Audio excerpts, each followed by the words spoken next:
بسم اللہ الرحمن الرحیم۔ جب اللہ نے دعا کی توفیق تمہارے مقدر کا حصہ لکھ دی ہے تو اس کی قبولیت پر بھروسہ رکھنا تمہارے ایمان کی شرط ہے۔ اللہ آزماتا ہے اپنے پسندیدہ بندے کو اس چیز سے جو اسے بہت پیاری ہوتی ہے، تاکہ اس چیز کی طلب انسان کو اس کے رب سے ملوا دے اور وہ اسی سے امید رکھے۔ جو آنسو تم نے سجدے میں بہائے ہیں ان کا اللہ کے پاس کوئی تو صلہ ہوگا۔ کچھ تو ایسا ہے جو ہمت ہار کر بھی دوبارہ امید جاگ جاتی ہے۔ ایسا بھی ہو سکتا ہے کہ یہ انتظار تمہارے یقین کا امتحان ہو، اور جو تم مانگ رہے ہو دعاؤں میں وہی تمہارے صبر کا انعام ہو۔ کن کی ڈور کو نصیب کی ڈور سے جوڑنا ہی تمہارا اس رب پر ایمان کمزور کر دیتا ہے۔ یہ کہنا غلط ہے کہ نصیب میں جو لکھا وہی سب کچھ ہے۔ کیا نہیں جانتے جب وہ کن کہنے پر آتا ہے تو معجزے رونما ہوتے ہیں۔ سمندر کو دیکھ کر جہاں تک نظر جاتی ہے یہ محسوس ہوتا ہے کہ جیسے یہ کبھی ختم نہیں ہوگا، لیکن ایک حد پر وہ بھی ختم ہو جاتا ہے۔ بالکل اسی طرح جب مشکل وقت آتا ہے تو یقین رکھا کرو کہ یہ بھی گزر جائے گا، کیونکہ اللہ رحم کرنے والا ہے۔ تمہاری مانگی ہوئی دعا کبھی رائگاں نہیں جاتی۔ یہ بات تمہاری سمجھ سے باہر ہے کہ وہ کب اور کیسے تمہارا جواب دیتا ہے۔ وہ اپنا جواب کبھی ٹھوکر میں چھپا کر دیتا ہے تو کبھی سجدے میں۔ یہ یقین رکھو کہ اس نے یقیناً جواب دینا ہے۔ یاد رکھو اللہ جانتا ہے کہ تم تھک چکے ہو، وہ جانتا ہے کہ تم مشکل میں ہو، لیکن یہ قرآن میں اس کا وعدہ ہے کہ وہ اپنے بندوں کو ان کی جان سے زیادہ نہیں آزماتا۔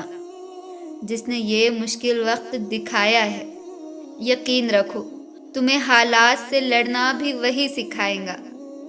میرا نصیب غلط نہیں ہو سکتا، کیونکہ میرا نصیب اس نے لکھا ہے جو 70 ماؤں سے زیادہ پیار کرتا ہے۔ اس کے کاموں میں دیر ہو سکتی ہے پر اندھیر نہیں۔ بس یہی ایک امید ہے۔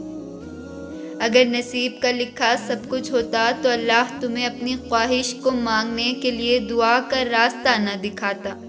تمہارے دل میں اگر اللہ نے سجدے میں مانگنے کی چاہت ڈالی ہے، پھر کچھ تو ہے جس کا ہونا باقی ہے۔ اپنے رب کے علاوہ کسی سے امید نہ رکھو۔ صرف ایک دعا اس چیز کو بھی آپ تک کھینچ لاتی ہے جو نصیب کا حصہ نہیں ہوتی۔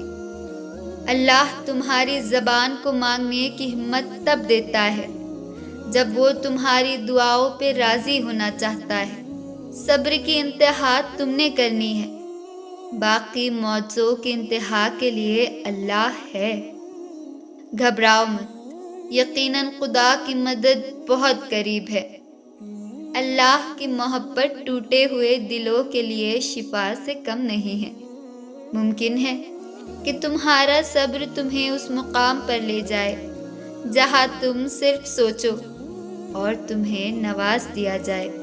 بس تھوڑا اور صبر، پھر اللہ کن کہہ دے گا اور فیکون کا نظارہ تمہارے سارے غم دور کر دے گا۔ اگر اس رب نے تمہاری دعا رد ہی کرنی ہوتی تو وہ تمہیں تہجد کی راہ نہ دکھاتا۔ اللہ تو ہمیشہ قریب رہتا ہے مگر ہم اس سے دور ہو جاتے ہیں۔ وہ مقام دور نہیں جہاں اللہ نے تمہیں تمہاری مانگی ہوئی چیز سے نواز دینا ہے۔ تمہاری ہر آزمائش کے بدلے اللہ کی طرف سے سکون اور نعمتوں کا صلہ ہے۔ اللہ کو وہ ہر ایک آنسو سمندروں سے زیادہ پیارا ہے جو تڑپ کے انتہا کو پہنچ کر تمہاری پلکوں سے بہتا ہے۔ اللہ نے اگر دل دعاؤں کی جانب موڑا ہے تو کچھ تو ہے جو اس نے بدلنے کا سوچا ہے۔ اور جس دن وہ کہے گا ہو جا تو ہو جائے گا. Do subscribe for more videos.